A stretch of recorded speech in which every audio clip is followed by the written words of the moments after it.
Hello class, I will be presenting my Arduino project for the final.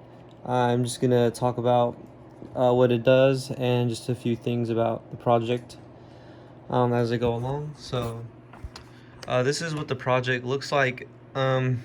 This is the breadboard that I bought from Amazon, and this is the Arduino Mega.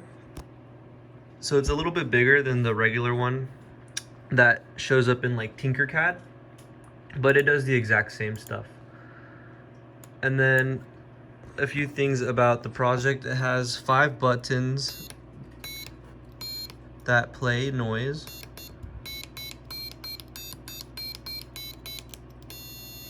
And they play for as long as you hold them.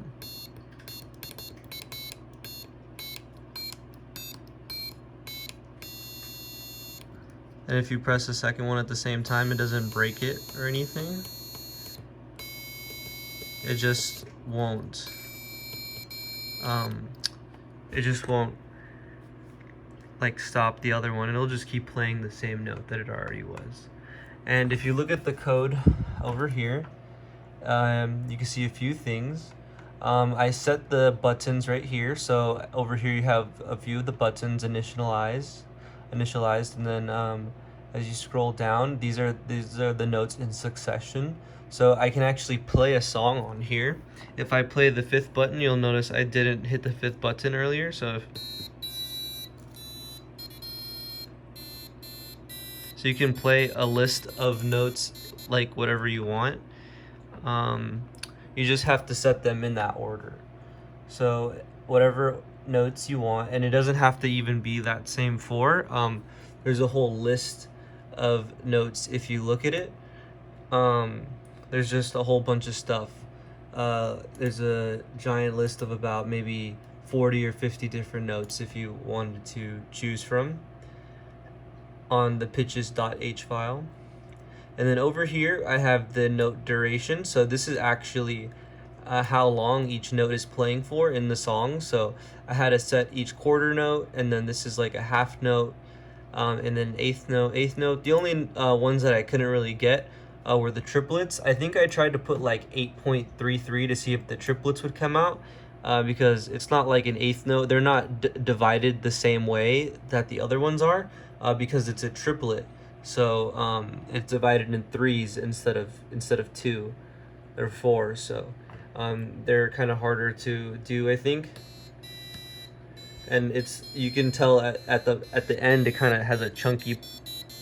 That part, it didn't come out good because of the triplet. So that's why that sounds like that.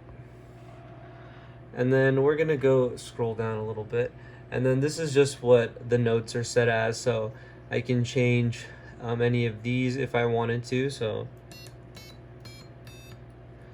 those are the notes that are on there right now, and I can change this to an A, let's say,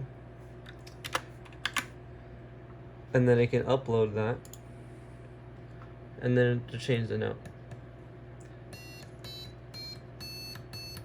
That last note is now just a lot higher now. So you can change the notes as you please. And then I added the extra buttons.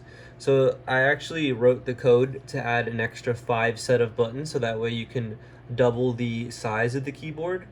And I showed that in this software.